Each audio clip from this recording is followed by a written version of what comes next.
Alan Watts pointed towards a deeper spirituality that exceeds the cliché of faith-based religious institutions. By discussing freedom from religion, we're not referring to atheism as such, nor are we rejecting the concept of an almighty God or intelligent creator.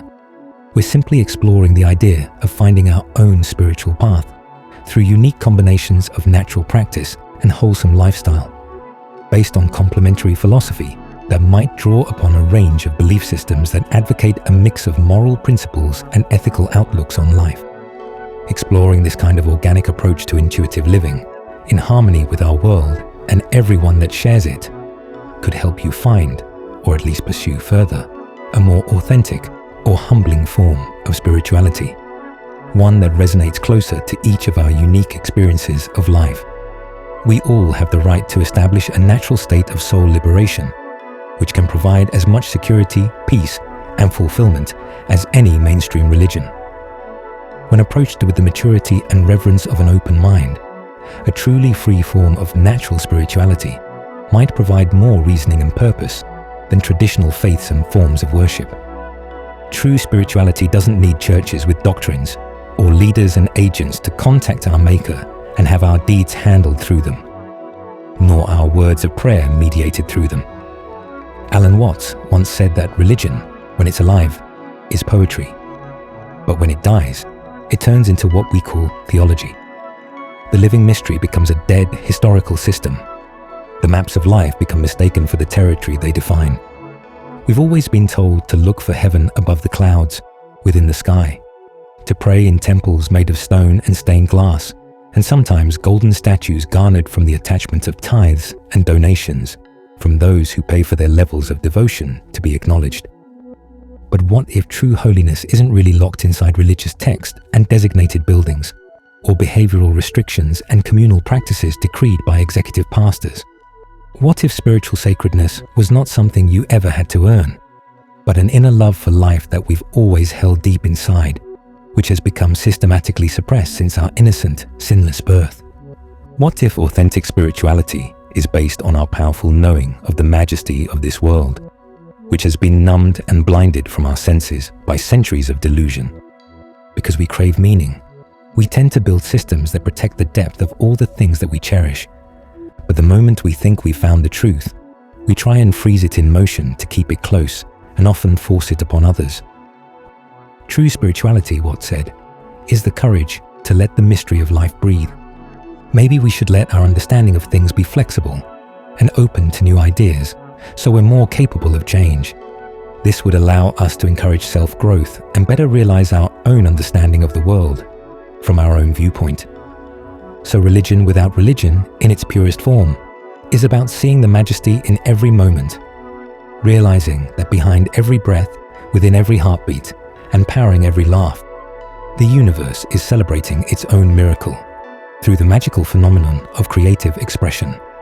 It's not just our belief in something that gives it life, it's our participation with it that truly ignites its existence, which in turn excites the fire within our soul. Laughter is another great medicine that will feed the soul, especially the genuine kind without permission and fueled by appreciation for life, rather than at someone else's expense. Other forms of raw spirituality are often underpinned by healthy behaviors that stem from a communally acceptable ethos, such as honesty without judgment, dance and movement without restriction, company of most kinds, just for the fun and warmth of human interaction, food and indulgence, festivities, socializing, also for the sheer enjoyment of it. Art and music can elevate the spirit by engaging various forms of creative awareness, as can stories, the telling or hearing, and good old-fashioned entertainment. All these things can be filled with spirit in ways that nourish our soul. They do most of the time, but a lot of us don't realize until we've learned to appreciate some of the subtle workings of our living universe. Even design, architecture, challenge, and progress can form healthy pillars to any spiritual practice, particularly when underpinned by the desire to seek truth or elevate our intelligence. All these experiences and forms of expression can, of course, be adored with a passion, just for the sake of it, and they already are widely enjoyed on a superficial level right across the world. but for those of us seeking a mild form of bliss, or constantly trying to refine our presence into the best versions of ourselves, these very mundane seeming pastimes and endeavors can also be put to good use, when our appreciation of them are taken to the next level.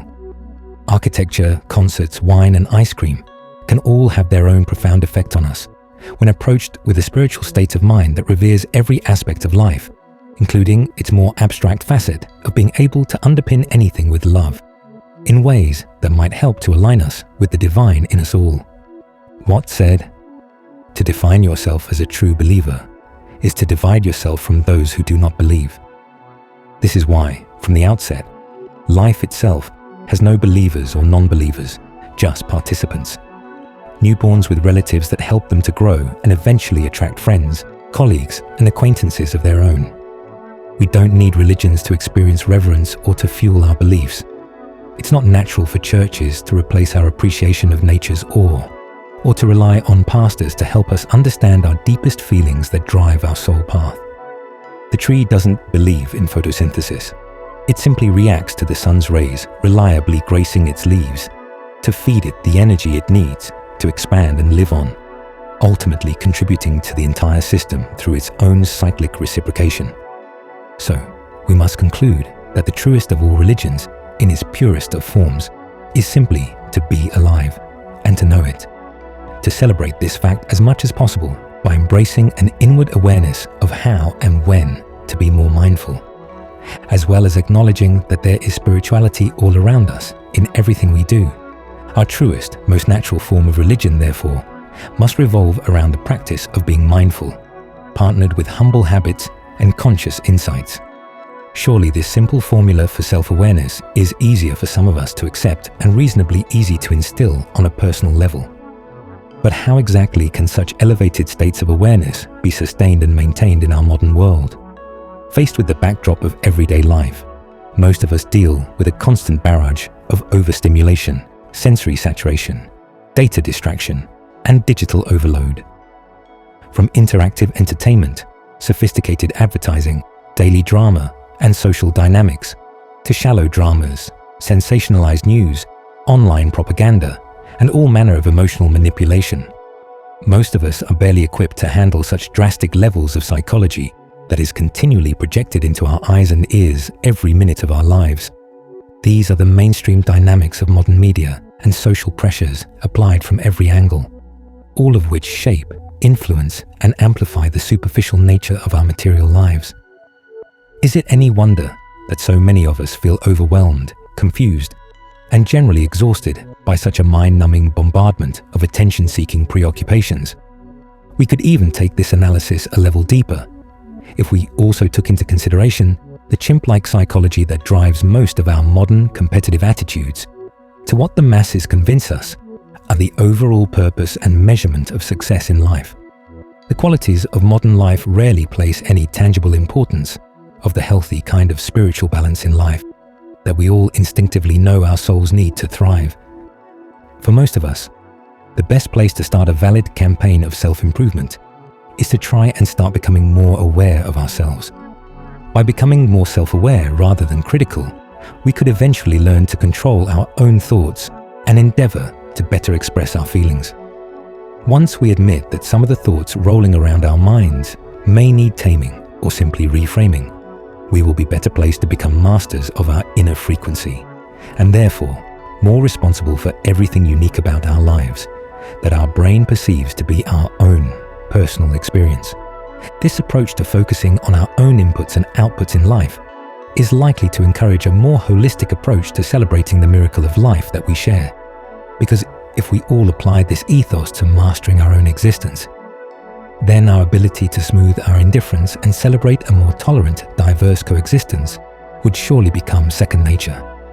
As soon as we learn to accept that everyone's lives are as sacred as each other's, it will become incumbent upon us all to respect the overlaps between us that bring our worlds together, offering new levels of synergistic spiritual experience that will raise our collective vibration higher than any organized religion could. When you stop clinging to exotic ideas and striving to reach unattainable ideals, constantly seeking the true name for God and worshipping profound concepts embedded into pious imagery, the sublime science of sacramental providence slips quietly into all that exists around us and everything we think and do through every moment of our lives. The hum of bees and the chirp of birds becomes the holiest of hymns, as does the laughter of children and the stories of our elders. This is when we start to realize that the flicker of a candle can illuminate more fire within us than the stained glass window of any cathedral ever could. These sorts of revelations of spirit led to a revolution of the heart, a level of silent, instinctive worship of life, the kind that allows us to see what Watts meant by the universe playing hide and seek with itself. When we realize the part of our cosmos that we are made from, and how our existence contributes to that physicality as a whole, our presence becomes sacred in its own right. The age-old question of whether you do, or even should, believe in God or not, would be better reframed as, can you see that everything around you is already inherently divine? So this is what the great mind of Alan Watts meant when he mentioned religion without religion. No doctrine, creed, or dogma, just the living miracle of simply being, alive, aware, grateful. This is the mathematics of contentment, fulfillment, the formula for happiness, a deep, meaningful reason to be alive, to engage in a purpose that is much more holy than thou. Isn't that surely enough spirituality for any one of our humble souls to handle? Embrace your dearest life, my fellow human, and do your best to enjoy every second of it. Taste every breath that electrifies your cells, and feel every thought that sparks the biology of your body. Because the wisdom of Alan Watts' words shows us that nothing matters more so than how much every tiny thing truly matters in our lives.